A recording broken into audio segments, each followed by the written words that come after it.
Donc bonjour à vous tous, c'est Marco, donc votre professeur de SNT pour la classe de seconde. Alors bienvenue dans ce nouveau chapitre dont le titre est l'initiation au traitement des données avec un tableur. Alors cela correspond exactement à la séquence 8 de votre manuel et cela correspond à un objectif d'apprentissage qui est les données structurées et leur traitement. Effectivement, rapidement, les données aujourd'hui, ce qu'on appelle dans le grand public le big data, c'est la base de toutes les activités numériques et pratiquement de toutes les activités en entreprise. Et donc l'objectif de ce cours, bien, c'est de vous apprendre à les construire, à les transférer, à les traiter pour faire des statistiques en particulier. Et on va faire tout ça avec un logiciel. Alors j'ai décidé de traiter tout ça avec un tableur. On peut le faire avec d'autres types de logiciels, mais le tableur est le logiciel le plus répandu et celui d'ailleurs que vous utiliserez certainement le plus dans votre vie professionnelle. Alors, qu'est-ce que c'est que les données? Les données, ce sont toutes les informations qui vont permettre de décrire un objet ou un sujet. Par exemple, une personne, on peut la décrire à travers son nom, sa date de naissance, sa taille, son poids, son adresse, que sais-je. Un produit, on peut le décrire à travers sa marque, sa catégorie, son prix, sa disponibilité. On pourrait imaginer décrire un film à travers son titre, son année de sortie, son réalisateur, les acteurs, ou un livre à travers son titre, son auteur, son prix, les thèmes, etc. Bref, les données, ce sont toutes les informations qui décrivent donc des objets ou des sujets. Alors, les données, il en existe de différents types. Alors, je vais vous présenter ici les 4 plus fréquents, ceux que nous allons utiliser cette année. Alors, le premier type de données, bien, ce sont les données numériques, celles que vous avez appris à utiliser lors de vos cours de mathématiques et d'arithmétique en faisant des calculs. Alors, les calculs, vous les connaissez, les plus connus, c'est évidemment l'addition, la soustraction, la division, la multiplication. On peut faire également des comparaisons, plus petits, plus grands, égal, différents, et on peut faire avec tout ça des opérations. Alors sur tout type de données numériques, ça peut être des nombres entiers, 2, 12, ça peut être des réels, des nombres à virgule. Là par exemple 25,2, ça peut être des nombres positifs, mais cela peut être également des nombres négatifs. Et avec ça, on pourra faire donc des opérations telles que 1 plus 1 égale 2, et on pourra demander donc au logiciel de comparer les nombres, et il pourra nous dire par exemple que 1 est plus petit que 2. Alors l'autre domaine, l'autre grand champ de traitement de données, ce sont ce qu'on appelle les caractères, ou plus exactement les chaînes de caractères. Alors qu'est-ce que c'est qu'un caractère? Je dirais c'est n'importe quel signe que vous pouvez taper avec votre clavier. Donc ça peut être des lettres, des chiffres, etc. Alors pour les distinguer des données numériques, quand on en parle, vous voyez, on les entoure de guillemets. C'est un code à peu près universel. Vous voyez là par exemple, j'ai créé une chaîne de caractères composée des lettres T, A, B, L, E, U, R, et donc je l'ai bien entouré entre deux guillemets. Donc n'importe quel élément en fait qui est entre ces deux guillemets est un caractère, donc par exemple là il y a un 7, un espace, un 0, un plus, un 1%, une virgule, un point, un moins, que sais-je. Donc tout ça sont des caractères, plus exactement des chaînes de caractères. Alors dans le domaine des caractères, on peut faire des choses assez drôles, comme par exemple, on peut faire 1 plus 1 égale 11. Alors, évidemment, c'est pas ça, c'est ce qu'on appelle l'opération de concaténation. Donc voilà comment il faut le lire. Il faut lire, je prends la chaîne de caractères 1, à laquelle je colle, ou je concatène exactement une autre chaîne de caractères 1, et ça me donne donc une chaîne de caractères qui est 1 et 1, et donc bien sûr pas le chiffre 11. Donc c'est pour ça qu'il faut faire très attention entre ces deux univers, vous voyez, qui ne fonctionnent pas sur les mêmes règles. Alors évidemment, on ne peut pas faire de soustraction sur les caractères, ni de division, ça n'a pas de sens. Alors, troisième type de données, les données temporelles. Donc là, il va s'agir essentiellement de dates, d'heures éventuellement. Donc vous voyez, par exemple, là j'ai noté 12/02/2016, ça correspond donc au 12 février 2016. Vous voyez, donc on utilise ce symbole pour séparer les jours et les mois et les années. On peut aussi exprimer des heures. Là, vous voyez, par exemple 10/2.22, ça veut dire que c'est 10 heures et 22 minutes. On aurait pu mettre aussi des secondes d'ailleurs, ça fonctionne également. Enfin, dernier type de données que nous allons utiliser cette année, les données de type logique. Alors, les données de type logique sont des données très simples. Elles peuvent prendre simplement deux positions, donc soit vrai, soit faux. Voilà.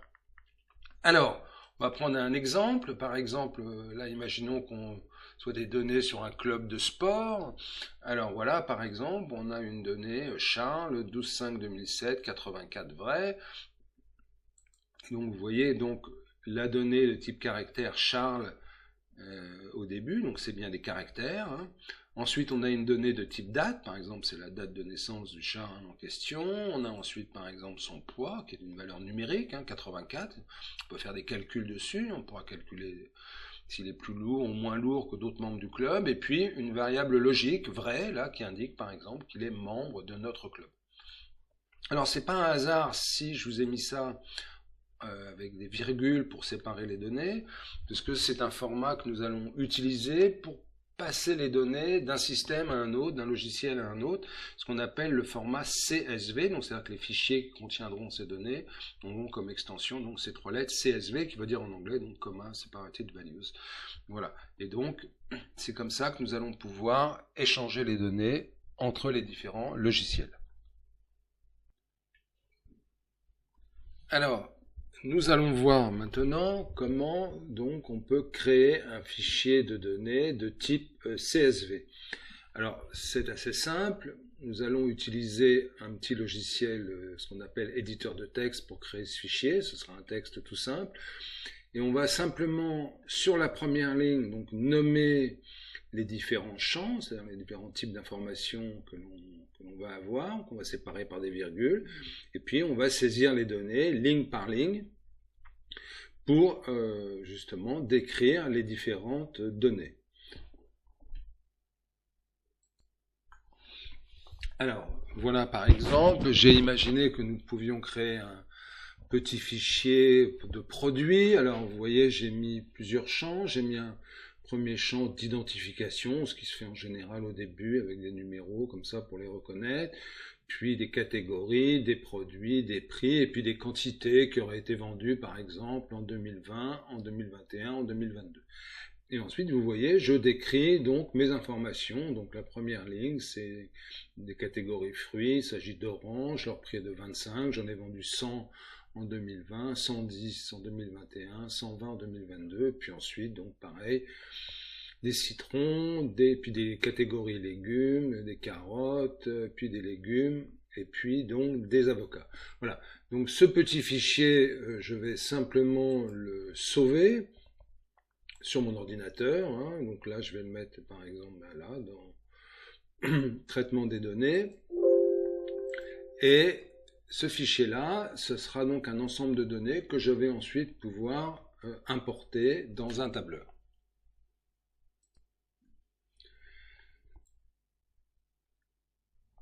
Alors, nous allons maintenant créer notre premier tableau, notre premier fichier avec un tableur. Donc je vais dans mon Drive, vous voyez là je suis dans mon Drive, et donc je vais juste faire clic droit, Google Sheet, et je vais cliquer dessus, et il va me faire créer et partager. Voilà, voilà. Alors, nous voici donc devant un tableur. Alors la première chose que nous allons faire, c'est que nous allons donner un nom à notre feuille de calcul. On appelle ça une feuille de calcul, donc je vais l'appeler tuto. Voilà. Alors, ce que je constate, c'est déjà la présentation que nous avons sous les yeux. Alors nous avons, vous voyez, des colonnes, hein, on va employer les termes corrects. Vous voyez, par exemple, ça c'est la colonne D. Si je la sélectionne, vous voyez, elle est entièrement grisée. Et nous avons des lignes. Voilà, là c'est la ligne 4. Et à l'intersection donc d'une ligne et d'une colonne, nous avons ce que nous appelons une cellule. Vous voyez, donc la cellule, son nom en fait, c'est justement le nom de sa colonne et le nom de sa ligne que nous voyons ici. Vous voyez, C4, nous sommes bien dans la cellule C4, c'est-à-dire à l'intersection de la colonne C et de la ligne 4. Alors, nous allons commencer à travailler donc sur un tableur, à voir les fonctions de base. Alors, dans une cellule, on peut rentrer du texte. Par exemple, je vais taper la valeur 1. Voilà, et dans la ligne en dessous, je vais taper valeur 2. Vous pouvez le faire en même temps que moi. Et voilà, donc j'ai rentré. Vous voyez que ce sont donc des chaînes de caractères, hein, on ne peut pas faire de calcul, c'est purement et simplement du texte. Vous voyez d'ailleurs que c'est bien appuyé à gauche de la cellule. Alors maintenant, donc en B1 et B2, je vais pouvoir rentrer deux valeurs. Alors comme c'est des valeurs, je vais mettre un égal devant pour bien spécifier à l'ordinateur que ce sont des valeurs numériques. Donc, par exemple, je vais taper 9 et là, je vais taper 3. Très bien. Alors, je vais m'amuser à faire, par exemple, un premier calcul, vouloir faire la somme de ces deux valeurs. Alors, je vais taper donc en A3, je vais taper somme, le mot somme, hein, c'est juste du texte. Et c'est là que ça va devenir intéressant. En B3, je vais lui dire que dans cette cellule-là, je veux la somme des cellules B1 et B2. Alors, comment est-ce qu'on fait ça? Eh bien, on appuie sur le signe égal. On va pointer avec notre souris sur la première cellule, donc B1. J'appuie sur le signe plus, je pointe sur la cellule B2 et je valide. Voilà, voilà. Alors je vais passer en 200% de façon à ce que vous voyez mieux. J'espère que c'est plus clair. Donc, ce qui est intéressant maintenant, c'est de constater finalement, de s'intéresser à cette cellule B3. Vous voyez que la cellule B3, elle vaut en réalité deux choses. Elle vaut d'un côté une formule qui est là, B1 plus B2, et d'un autre côté, elle vaut le résultat de cette formule, c'est-à-dire la valeur 12.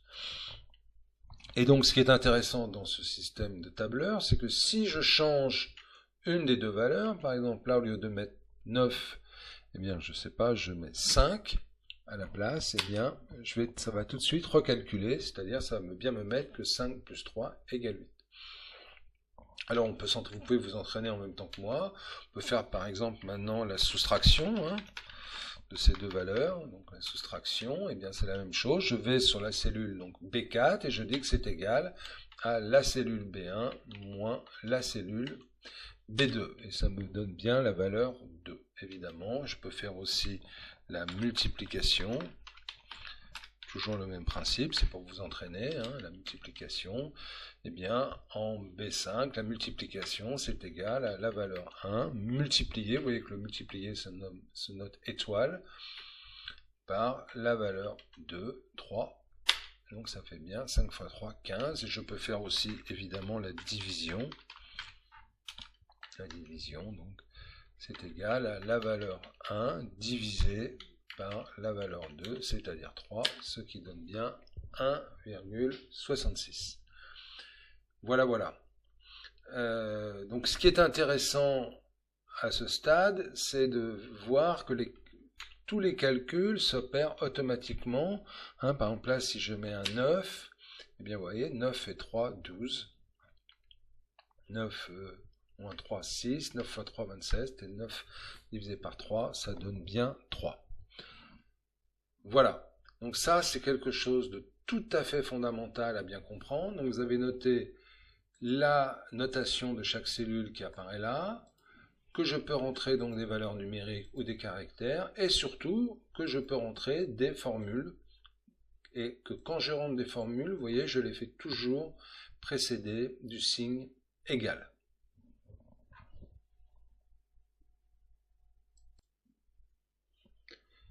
Alors, vous voyez donc que c'est particulièrement important de faire attention donc aux formules. Vous voyez par exemple que là, la somme c'est bien B1 plus B2. Alors si d'aventure il y en avait certains d'entre vous qui se disent mais finalement ça sert à rien, je vois bien que 9 plus 3 ça fait 12 et qui remplaçaient cette formule B1 par B2 par la valeur 12. Donc évidemment, voilà, ça met 12. Et qui me disent, bah, vous voyez monsieur, tout ceci est parfaitement juste, puisque 9 et 3 ça fait bien 12, tout à fait, ça fait bien 12, mais sauf que si je change une de ces valeurs-là, par exemple au lieu de mettre 9, eh bien je mets, je sais pas moi, 12 justement, eh bien ça va me dire que la valeur de 12 plus 3 ça fait 12, ce qui est évidemment faux, puisque 12 plus 3 ça fait 15. Donc il faut bien faire attention là de mettre, comme je vous l'ai dit, B1 plus B2. Voilà. Alors, maintenant, nous allons importer le fichier que nous avons préparé tout à l'heure, le fameux fichier CSV des fruits et légumes. Alors, pour ce faire, je vais donc aller dans Fichier, Importer. Et donc là, je peux importer soit de mon ordinateur, soit de mon drive. Donc là, c'est de mon drive. Donc je vais aller dans mon répertoire, dans SNT, dans traitement des données. Et donc je vais choisir mon fichier légumes. Voilà.